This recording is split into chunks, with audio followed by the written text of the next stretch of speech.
First time I've seen that.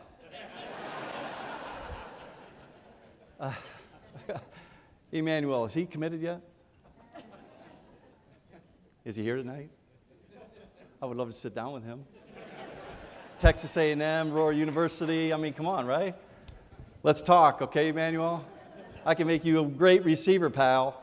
Lead the nation. It's not where you start, it's where you finish, right? See, I'm recruiting already. I got to get that out of me. No, Leon let play, crazy. Here it is, almost 30 years, and we're still talking about the crazy play. Isn't that amazing how God is? I'll talk about that play a little bit later. But what I want to talk about is in my journey into the NFL. But before that, I just got to say, I love the FCA. I really do because, I was talking to some people earlier, and it's amazing. Back in the 60s and 70s when I was growing up, and I'm telling my age here, but we went to church 3-4 times a week. I mean, Sunday morning, Sunday night, Wednesday night youth group, Friday night sometimes. And I just saw something in Pew Research that said that less than 10% of the people that go to church now read the Bible. That's a scary stat. And you wonder why our country's falling apart? Well, that's it right there. The playbook of life. I tell my players all the time, if you don't know the playbook, you're not playing here. Well, if you don't know the playbook of life, guys, life's going to be a lot harder. God never said it was going to be easy, but He gave us the playbook of life. We need to read it. And I'm so glad that you brought fathers up. And it starts with the dad. It starts with the dad to get the family together, start reading the Word together with mom and the kids. And me and my wife raised 4 children, and we brought them up in that atmosphere. All 4 of them are saved. Okay, they love the Lord. Now I have 4 grandkids, and our oldest grandkid is now saved. She just got saved 2 weeks ago. She's 5. She understands salvation. Okay, so it is such an important role. If we're not going to church anymore, when we should be, okay, we got to have church at home, because that's really where it starts. Okay, where's Sambino? Sambino, right? Yeah. What was it? Sabino. Yeah, I love the name, man. That's just such a cool name. I actually did read your bio, and I did my homework, Harry. Where's Harry? Harry's running around. Harry's always running around. There you are, Harry. Hey, you just pop up all over the place, man. It's like amazing. And I actually, and his stuck out to me. Here's a kid, and I wish he would have been able to share his story a little bit, but I'm only going to share about 30 seconds of it. Like his senior year, he's a great football player. As Harry tells me, the best football player that in the high school in a long time, right? Certainly this year. Sorry for all the other kids that were on that team, but that dude was good. But he's a better wrestler. And he's going to North Carolina, full ride scholarship. But when right at the end of his football season he gets hurt, he's in doubt, and he got punched in the gut that he was probably not going to be able to wrestle. And he missed most of the wrestling season. And then right before he was about to come back in the regionals, he gets a virus and loses 10 pounds. Okay, and he's in a division that 6 of the top kids in that weight class are the 6 best in the country. Top 6 of the 8 are in his weight class in this state. And he still got top 5 in that state. He did it 3 years in a row. Nice job, man. 100 wins, too. Congratulations.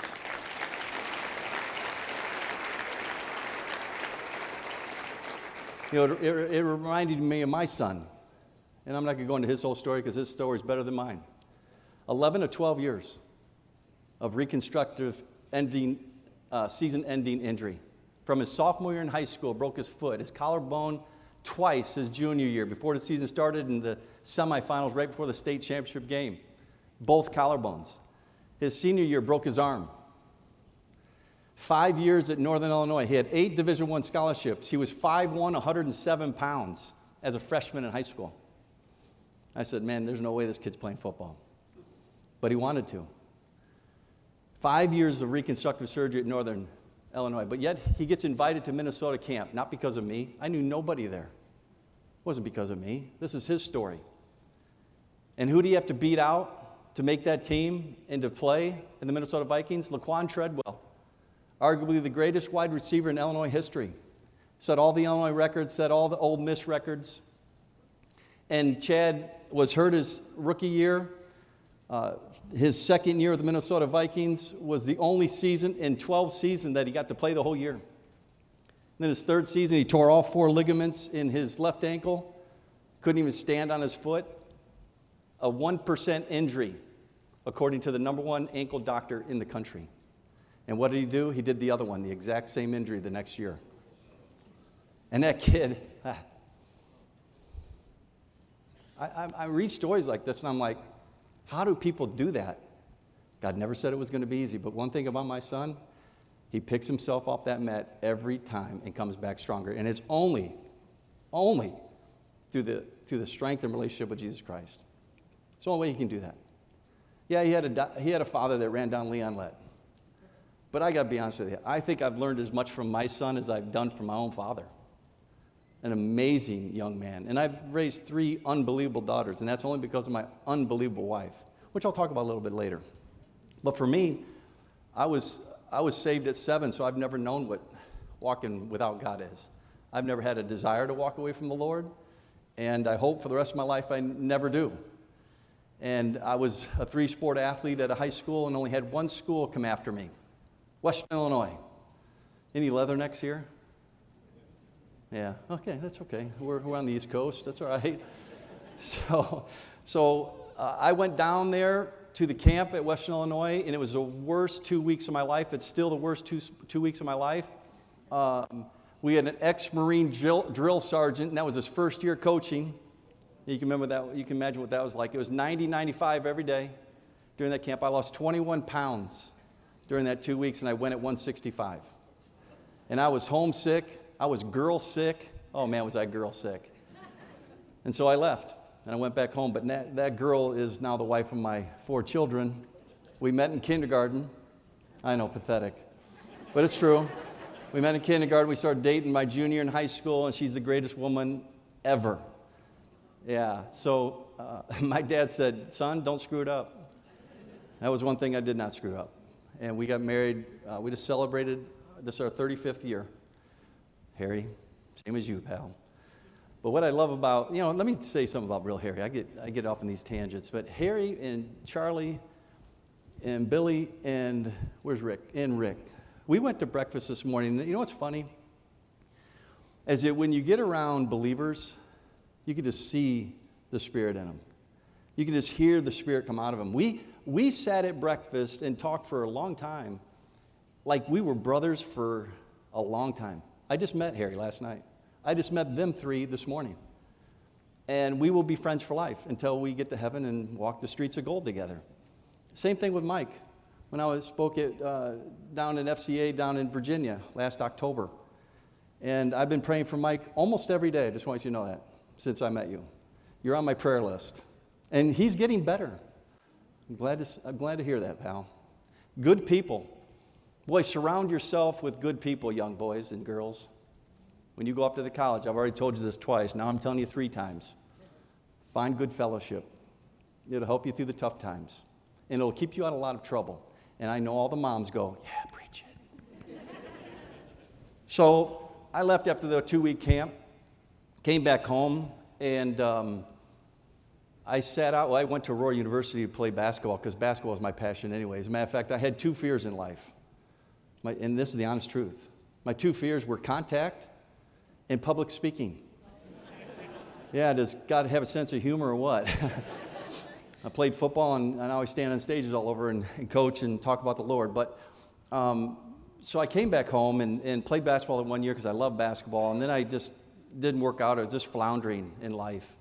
And I sat out of school for 3 years, and I worked construction. And I didn't even go to school, didn't play no sport. And then in May of 1986, I got a calling from the Lord. That's okay. Mike Holmgren, a phone went off in Mike Holmgren's meeting one time, and he said, that better be the President of the United States on that caller ID. I'm messing with you. And so... where was I? This is that post-concussion syndrome setting in now. I'm kidding. I'm fine. I'm doing great.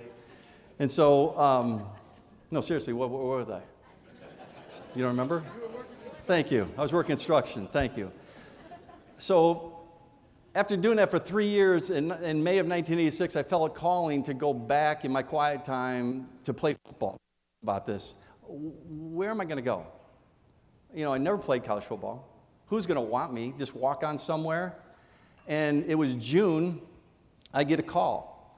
And I get a call from Western Illinois, and they asked me if I would come back to play at Western Illinois. And they said, we just got to tell you something, though, Don, that your eligibility clocked when you came here, started when you came here in 1983.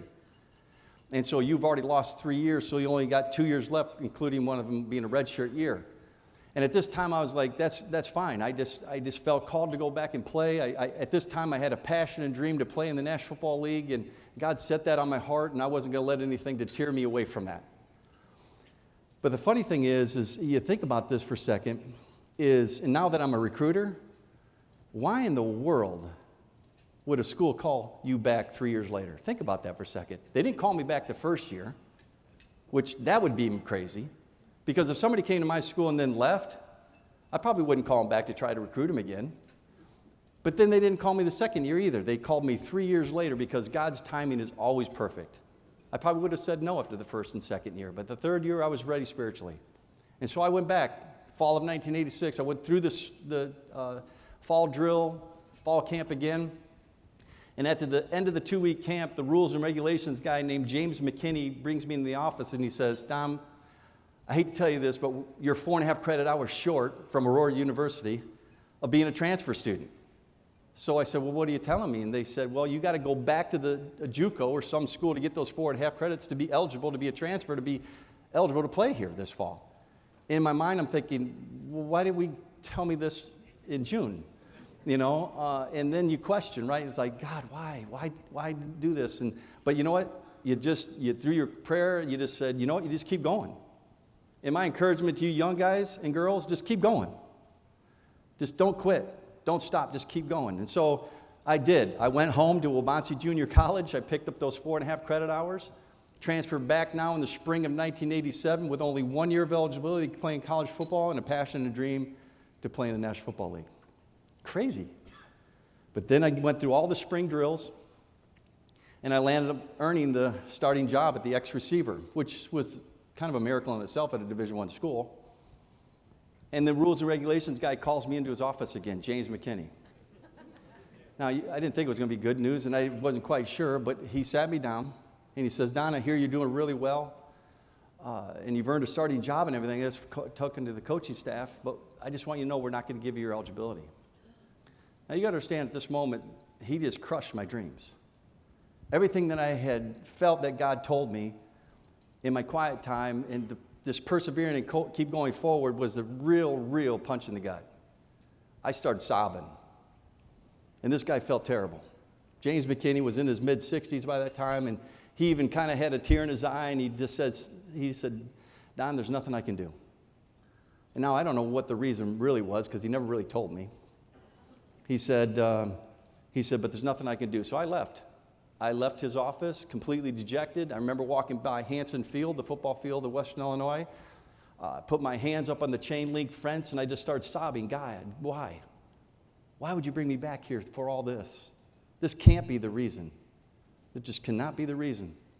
And so I turned around and I sat down with my back against the fence, and I just kept sobbing, and then I started to really pray. Instead of start questioning, I fell on my knees. And I just said, God, you're in control. You always have been in my life, and you always will be. Why would I ever start to question you now? And I was just a young kid. And then I felt this warm breeze just kind of blew in. And there's this calmness that came over me that you can only explain if you're a born-again believer in Jesus Christ. And I got up, and I walked back to my dorm room, and I literally was packing my bags to go home. Now, this was back before cell phones, okay? But my phone rang, and it was about 5 or 6 hours later that same afternoon in the dorm room. I wasn't even going to pick it up, but it felt led by the Holy Spirit to go pick the phone up, and I did. And he goes, hey, Don, this is James McKinney. He says, could you come back to my office? I'd like to talk to you. So that was the end of the conversation. So I sprinted across campus, passing cars, I mean, I was running as fast as I could because I was anticipating good news, right? And I sat in his office. He says, Don, he says, I got to tell you something. He said, I skipped my lunch. I've been sitting here for about 5 hours just to find eligibility for you. And he opened this huge rules and regulations book of the NCAA, and he flips through the pages, and he goes in section 123A, little b, and it said, once a student enters that school and then re-enters that same school, he's considered a re-entry student and not a transfer student. And the funny thing about it is before I left his office, I told him, I said, God brought me here for a reason, and I don't think this is it, Mr. McKinney. So then when I got back to him, he told me that, I said, I told you so. Now, I really believe this is one of the most compelling things about this whole story, is why in the world would this guy waste his whole day on a kid that's only going to be at his school for 1 year? At a position, really, are you going to help? Because it's all about winning at any level nowadays. Even Pee Wee football now, it's all about winning. But certainly at that time at Division I, why would he waste his time? Jesus Christ. I really believe that the Lord will use anyone. Doesn't matter if James is a believer or not, I don't even know. But he's going to use anybody he can to get his will done. You just got to believe in it. And you just got to pray that God can do that and allow him to open those doors. Because you might miss out on blessings if you don't. And I know that I have done that as well. And so I got my eligibility. And shortly thereafter, my NFL career started before I ever played one down of college football. And you might say, well, that's crazy. That's probably never been done before. Well, my career started before I ever played one down. It's because I was in math class, okay, and I'm walking out of math class and I'm wearing your usual college attire, right? A tank top, jeans, shorts, and sandals. And I walked down 3 flights out of math class, and I was going to walk over to Wetzel Hall, the dorm room where I was staying, and I was going to eat my lunch and go to my next class. That's what I did every day. But this day, I just happened to walk into Western Hall. Western Hall was the indoor track and basketball court where they do a lot of the workouts. And why I went that day, I still have no idea. I don't remember. But the Lord let me in there, and I went up to the coach, and lo and behold, I saw guys that were going to be seniors, which was me, because I just came out of spring ball, and I was going to be a senior. Guys that were going to be seniors were having their pro day. And if you don't know what a pro day is, they just got done doing them in all Division I schools all over the country, and then they had the big show in Indianapolis for the Combine.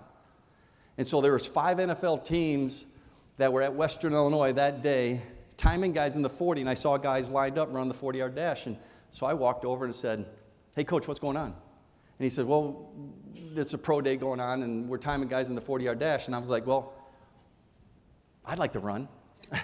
And he says, well, Don, he says, you never played before, let's not worry about it. I said, no, that'd be kind of cool. Can I run, please?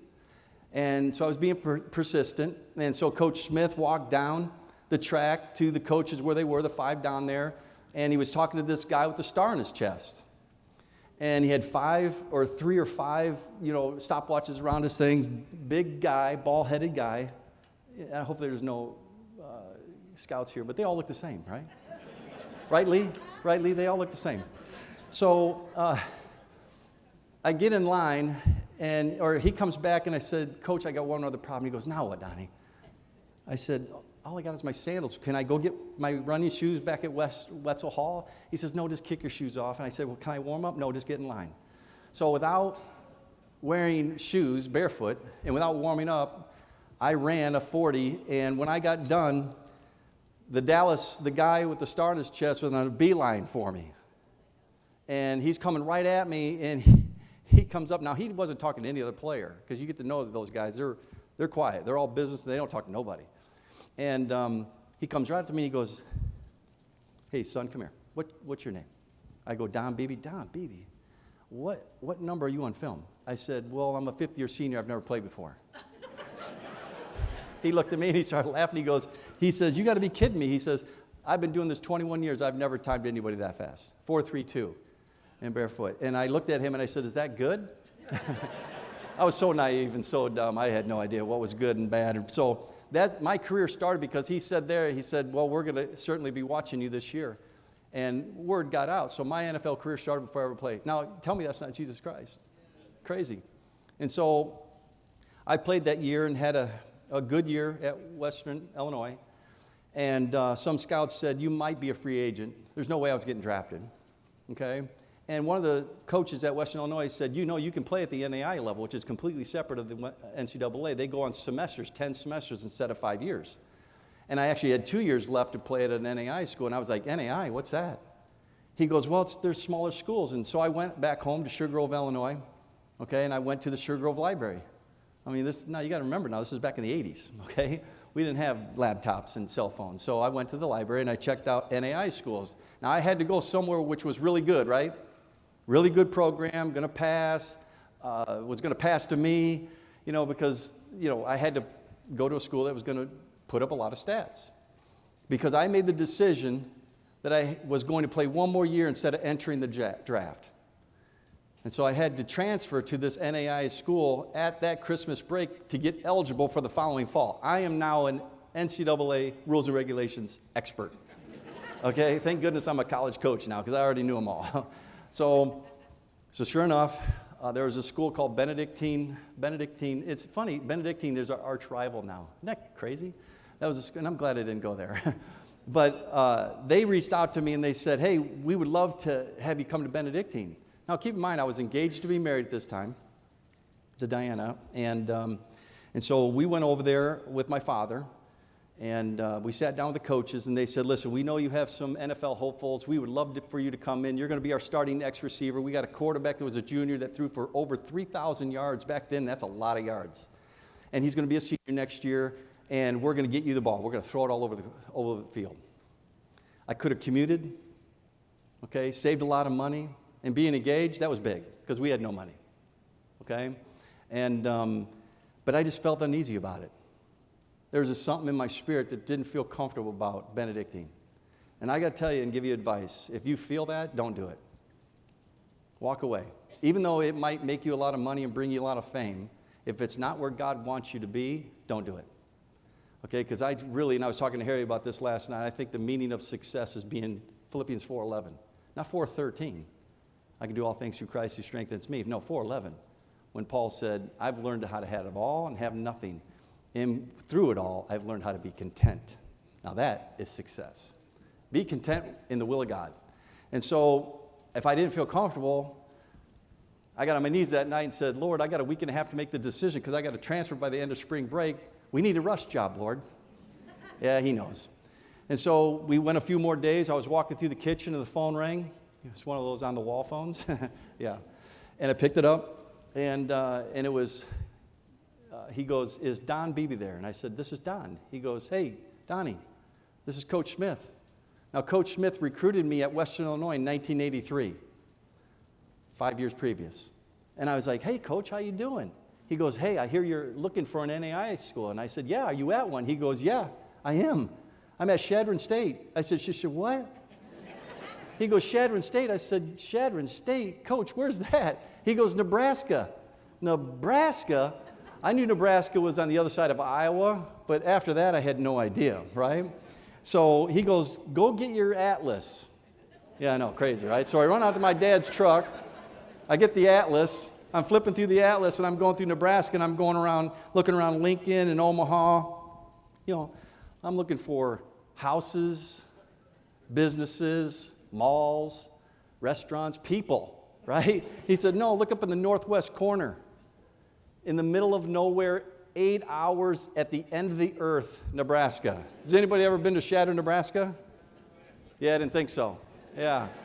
So I said, Coach, that's 15 hours away from home. I said, I'm engaged to be married. There's no way I can go to Shadron. He goes, oh, Donnie, he says, no, you would love it out here. He says, pray about it. Greatest recruiter I ever met in my life. He said, pray about it. Best thing he could have said, because I said, I'll give you that. I'll pray about it. So as we all do in life, we reluctantly say no to God. And I was like, there ain't no way, God, I'm going to Shadron. And so I got on my knees that night, and there's certain prayers that you never forget, right? This was one of them. And I said, God, don't send me to Shadron. That was it, man. I climbed into bed, put the pillow over my head, and I was fighting it. I woke up the next morning, and I had this sense of peace. Psalms 46:10 just says, be still and know that I'm God. And that the stillness and calmness came over me. And I knew that this was a place, even though I was still fighting it, so I had a way out. I said, I'm going to call Coach Smith, Diana, and my mom and dad. I told them, I said, I'm going to have Coach Smith come out to the house and meet you guys, meet Diana, my fiance, and tell us all about Shadron, knowing full well there's no way he's going to do this, right? So I call him up that day. I said, hey, Coach, would you be willing to come out to Sugar Grove, Illinois, to meet my family, my wife, or my fiance? He says, yeah, I'll be out there tomorrow. He drove 15 hours and recruited me and sat down in my living room. And boy, one thing about me, I'm a coach, right? I'm an anal person, so I literally have everything in line. Stickler for the detail, okay? And I had all my questions for Coach Smith. So he sat down. He says, after he did his spiel, I said, I have some questions, Coach. I said, Coach, what was your record last year? He goes, well, we were 1-8, but Donnie, it was my first year coaching there. We're going to be much better this year. Strike one. So what do you have for quarterback? What kind of offense you run? He says, no, don't worry about it. We got it taken care of. I know we lost our senior quarterback last year. I got this kid coming up from Converse, Texas, named Stu Perez. He's 5'7". Strike two. So I was like, let's just cut to the chase and get to the point, right? Hey, Coach, have you had anybody from Shadron, Nebraska, Shadron State, ever play in the National Football League? Yes, we did. Dub Miller, 1935. Honest truth. Strike three. And I was like, man, this guy's striking out left and right. I said, there's no way. And even when he left, I just still told him, I said, I just can't see me going there. And so 3 days later, and I had to make a choice, I called him and I said, Coach, I don't know why I'm coming, but the Lord wants me to come to Shadron. So I'm coming to Shadron. The NFL Mecca, Shadron State, Nebraska. So I go out there, went there semester to get my eligibility. Diana stayed home, did all the arrangements for the wedding, which I'll be honest with you, hey, you guys, you young guys, best thing you can do right before you get married is leave. I'm kidding. Don't you dare do that, all right? No, but anyway, she did all the arrangements and stuff, and we came home, got married July 9th, 1988, and then we trekked out, and we had literally nothing. We spent everything. We dated 7 years. And when you wait 7 years, we went to Hawaii. We spent every dime we had. We were going to Hawaii, okay? And we had $110 left in our checking account going to Shadron. We had no place to live because I was going to move out of the dorms, so we had no place to live. We had no income, no job yet, and $110 left in our pocket. So we drove all the way out there with an 8x10 U-Haul with everything we had, and we get into town about 8 p.m., and everything was closed down. They have one motel, they call them motels out there, in town. That was it. So we pull up, the porch light was on. Okay, we knocked on the door, nobody answered. Couldn't find a room, couldn't afford it anyway, so it was probably a blessing in disguise. So we landed up spending the night in our car at the football parking lot. And early in the morning, I hear this. About 6 a.m., I woke up startled. Now, listen, I'm from Aurora, Illinois, okay? You are in your car early in the morning and you wake up and get startled. It's probably not good. Okay, but in Shadron, different world. Elderly lady, about 65, 70-year-old lady, was knocking on my window. And I rolled down the window, and she says, hey, my name is Marlene Myers. And she says, can I help you guys? Why are you guys out here? I was just out for my morning walk. And I was like, well, I appreciate that. And she says, well, what's your name? And I go, well, I'm Don Beebe, and this is my wife. Oh, you're Don Beebe. You're that guy that's coming out here to help our horrible football program. Now, you got to understand, these people talk. There's 5,000 people, and everybody knows everything. It's this one big happy family. It's still one of the very few places in America where you drive around town, everybody still waves. Wouldn't that be kind of cool?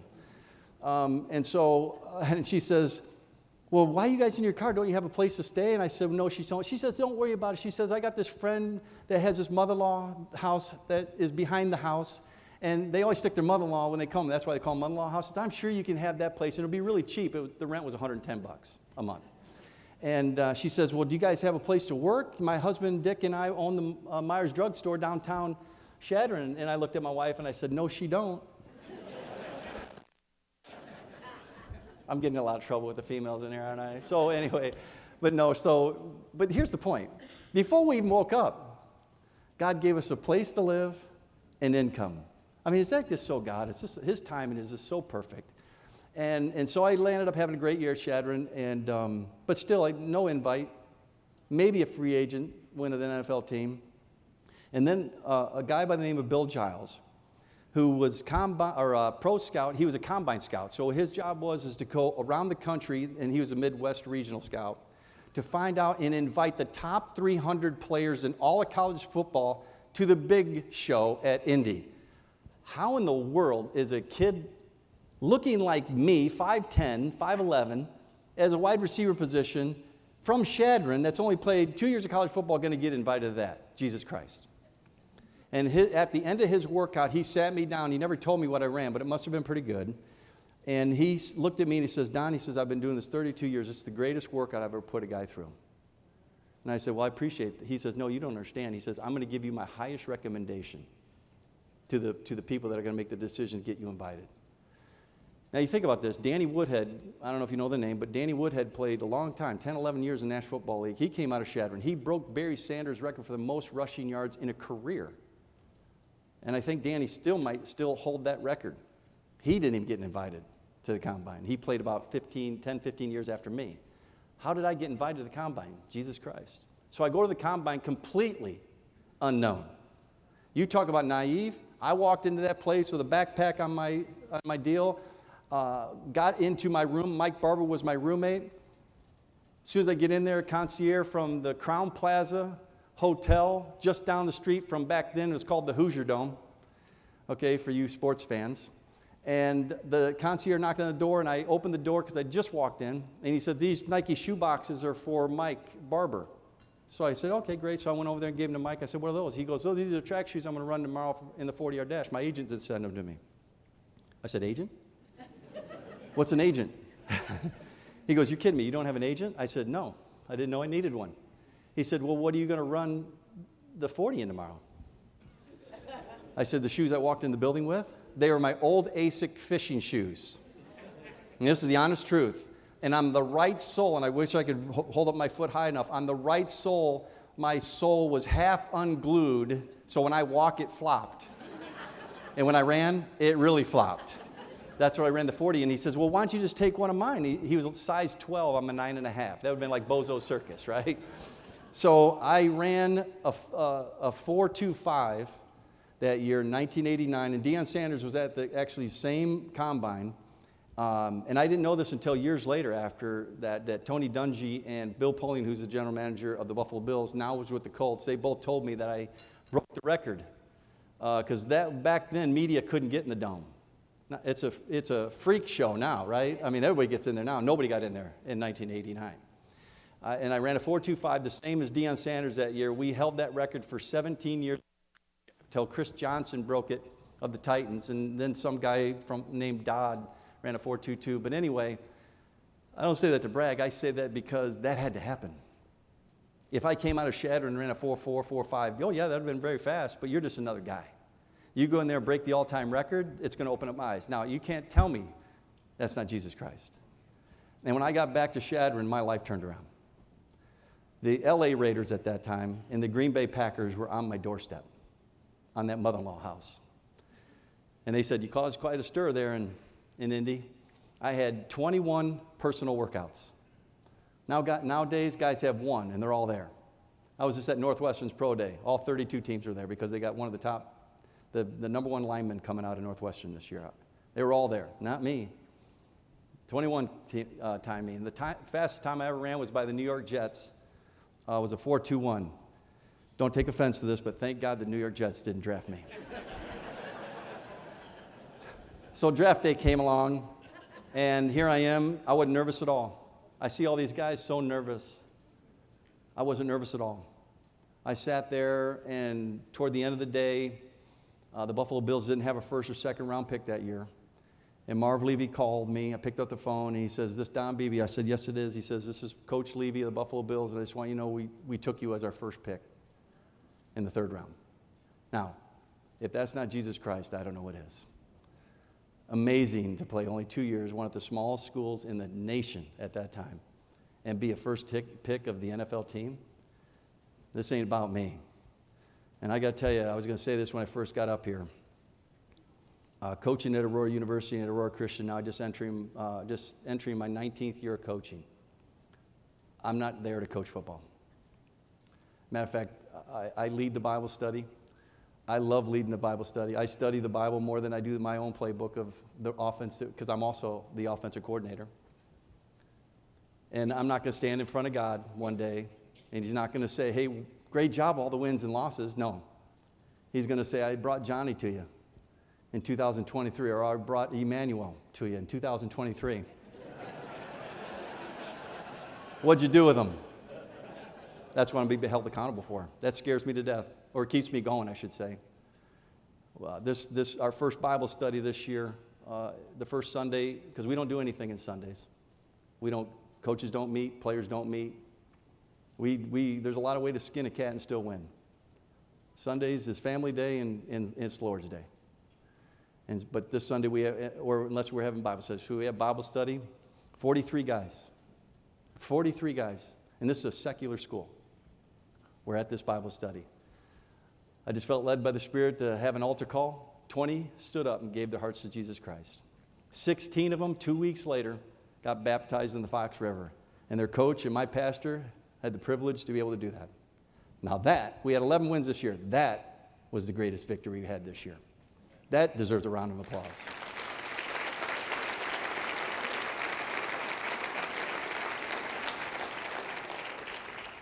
I'll leave you with this. You know what? I need to talk about the Leon Lett play, don't I? Okay, I'll talk about it just briefly, okay? And this is interesting because I remember it was a beautiful day, and you know, when I'm in my mom's backyard as a 10-year-old, right? This was the field. This was the field that I dreamed about as a young boy playing in the Super Bowl. I thought, Plunkett, Cliff Branch, Fred Biletnikoff, and they're playing in Pasadena in the Super Bowl, and I'm thinking, man, that'd be cool. I'm living it. I'm living it. And 1 hour before the game started, I went out before the game. I had my shirt that I always wore on my pads, His Pain, Your Gain. And I knelt at the 50-yard line on this beautiful, beautiful 70-degree day in Southern California. And I said a prayer again that I'll never forget. I said, Lord, let me glorify your name more than mine ever in my whole career. Let today be that day that I glorify your name on the biggest stage. And I'll be honest with you, selfishly speaking, I got up, I started walking off, and boy, did I feel good. You know, you just get the Spirit going, you're just like, whew, I feel good. I felt fast. I felt like that ball looked like a balloon. There was no doubt in my mind that I was going to score the winning touchdown with a one-handed J.J. Jefferson catch in the back of the end zone to win that Super Bowl for the Buffalo Bills, this being our third time. I was going to be that guy. And boy, how famous I would have been, especially in Western New York, huh? But no. God gave me Leon Lett in a 52-17 blowout. 4 minutes left to go in the game. I'm running a fly pattern down the left side of the field. I have no idea how far I was because the Buffalo Bills sideline view didn't even have me on the film. And I come running into the screen, and I'll be honest with you, I was just, like I said, I was just doing my job, and I knocked the ball out as you saw the play. But this is what I want you to grasp, especially you young adults in here, that if I would have scored the touchdown to win the game in a Super Bowl, how many in here can relate to that? Probably nobody. But how many in here can relate to Leon Lett? Everybody. Everybody. Especially after what we've just gone through in the last couple of years in our country. Listen, I coach kids. I see kids that are just willing to throw in the towel and give it all up. And I'm talking kids off the ledge on a weekly basis. It's sad what we're going through. It is sad. But I tell you, that play right there gives me more of a platform to speak on Jesus Christ than catching that Super Bowl touchdown ever would have, by far. Here we are almost 30 years later and still talking about it.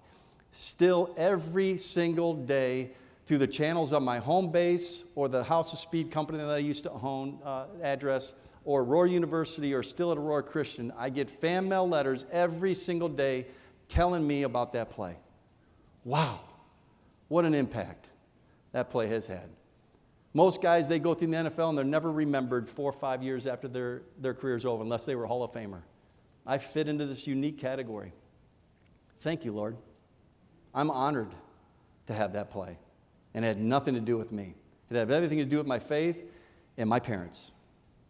My parents raised me the right way, never give up. And it started with eating everything on that plate when you take it. Oh, I remember my dad. But I'm going to leave you with this, okay? Because I'm going to go back to that same backyard when I was 10. And I used to think about laying in the grass, beautiful summer day, and just looking up at the sky and the clouds and all the sun, and just thinking to myself, because I was a deep thinker. I was like, Lord, where did this all come from? Where did this all come from? I mean, crazy that you could create this that fast. And then I thought, on the time period of eternity, if you saw the dot that we're living right now, our 80 years roughly, you probably wouldn't even see that dot on the eternity line. Why me? Why me now? What am I to do, Lord? 10 years old, guys. Yeah, crazy. I used to have these thoughts. And then I thought the most important thought. Where was I going? Where was I going? You know, since January 2010, it's been laid on my heart that Jesus literally told me, not audibly, you know when you hear the Spirit of God, by reading His Word, by getting on your knees, being quiet and still. And He just said, Don, tell the people I'm coming back. God, there's going to be a time and period that Jesus is coming back. There's going to be a generation that never dies. Did you know that? Why not now? Why not us?